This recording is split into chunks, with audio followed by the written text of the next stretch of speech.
ത്യാഗസുരഭിലമാണ് ഹജ്ജ്. നാഥന്റെ വിളിക്കുത്തരമേകി ലോകത്തിന്റെ നാനാ ദിക്കുകളിൽ നിന്നും മക്ക മണ്ണിലെത്തുന്നു. നാഥന്റെ അതിഥികൾ വർണ്ണാഭമാക്കുന്ന മക്ക. വൈവിധ്യമാർന്ന ഭാഷകൾ, വൈവിധ്യമാർന്ന സംസ്കാരങ്ങൾ, ഒരേ മനസ്സോടെ ഒരേ ലക്ഷ്യത്തോടെ ഒരുവനായ ഇലാഹിനെയോർത്ത് തക്ബീർ ധ്വനികൾ മുഴങ്ങുന്ന മക്ക നഗരം.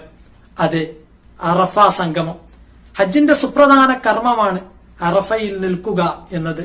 നബി സല്ലല്ലാഹു അലൈഹി വസല്ലമ തങ്ങൾ പറഞ്ഞു, ഹജ്ജ് എന്ന് പറഞ്ഞാൽ അറഫയാണ്.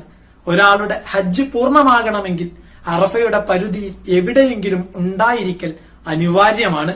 മക്കയിൽ നിന്ന് ഏകദേശം 10 കിലോമീറ്റർ അകലെയായി സ്ഥിതി ചെയ്യുന്ന പ്രവിശാലമായ പ്രദേശമാണ് അറഫ.